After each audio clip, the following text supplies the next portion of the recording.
Tidewater. Pocahontas, also known as Lady Rebecca, did not live long, dying while visiting England and not on American shores. Husband Rolfe instituted a tobacco plantation in the Jamestown vicinity and apparently flourished. Her reported encounter with colony champion Captain John Smith, purportedly throwing herself between him and a war club in the hands of a Powhatan warrior, thus saving Smith's life, may be an exaggeration.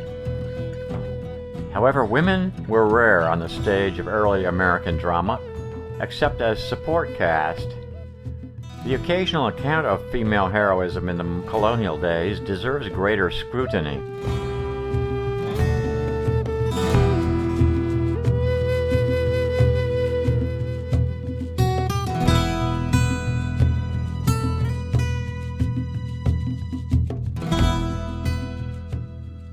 From Captain Smith's own book, I quote, "At last they brought him, Captain Smith, to Muratamoco, where was Powhatan, their emperor. All the people gave a great shout. The Queen of Appomattox was appointed to bring him water to wash his hands, and another brought him a bunch of feathers instead of a towel to dry them. 2 great stones were brought before Powhatan. Then as many as could lay hands on him dragged him to them, and thereon laid his head, and being ready with their clubs to beat out his brains, Pocahontas, the king's dearest daughter, when no entreaty would prevail, got his head in her arms, and laid her own upon his to save him from death. Whereat the emperor was contented he should live.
In April 1606, after George Weymouth had reconnoitered the North Atlantic coast of the future America, a charter was drawn up in England that provided for 2 companies with overlapping jurisdictions in the New World. One was the London Company, operating between the 34th and 41st parallel, and 2 was the Plymouth Company, operating between the 38th and 45th. Various stipulations about settlement sizes and distribution and collection of resources like gold were preset, and the charter provided that the Christian religion was to be spread among the natives. In the same year, that's 1606, the ships Susan Constant, the Godspeed, and the Discovery sailed with 120 settlers for Virginia under the command of Sir Christopher Newport. 16 passengers died in the passing, and the ship ended up in the vicinity of a marshy peninsula, contrary to instructions to avoid such unstable landmarks, and close to the original fort of the ill-fated Jesuit mission led by Father Segura years ago, and thus the Jamestown colony came to be. When Newport returned in 1608, he found only 40 survivors of famine, malaria, and Indian attacks. More calamities were to follow for roughly 2 to 3 years, resulting in a fearsome loss of life. But repeated attempts to land new immigrants, including women, eventually took hold. Forts Charles and Henry were built at the mouth of the James River. The Spanish, the French, and the native Indians were all feared at this time under a kind of martial law administered by a tough succeeding governor, Sir Thomas Dale. By his orders, apparently, some slaves reportedly were burned at the stake. I quote Master George Percy, quote, "We describe the land of Virginia, fair meadows and goodly tall trees with such fresh waters running through the woods as I was almost ravished at the first sight thereof." This was the shoreline of the Bay of Chesapeake. He noted mussels and oysters lying about, quote, "as thick as stones.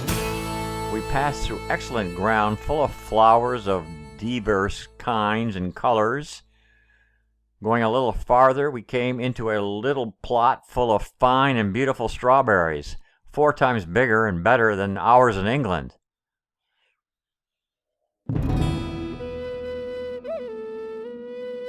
In 1612, under Dale, the first planting of tobacco took place.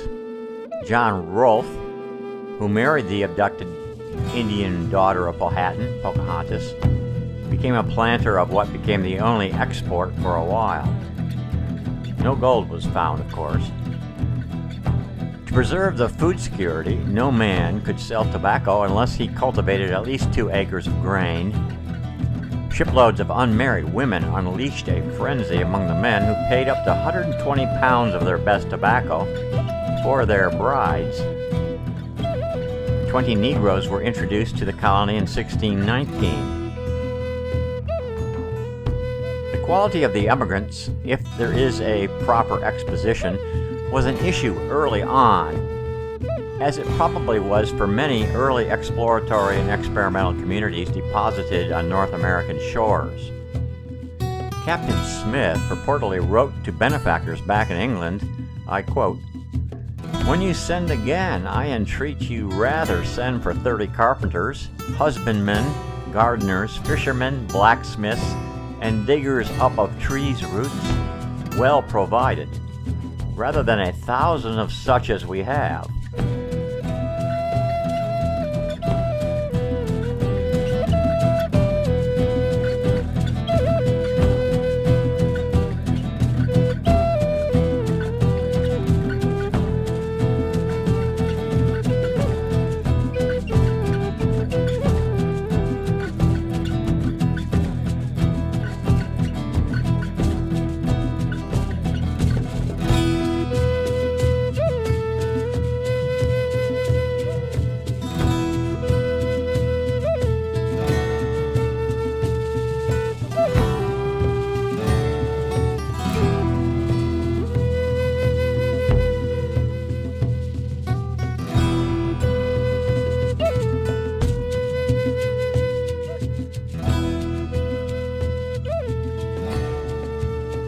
The indigenous Powhatans lived in a low land region reaching from the Carolinas on the south to the Patuxent River in the north.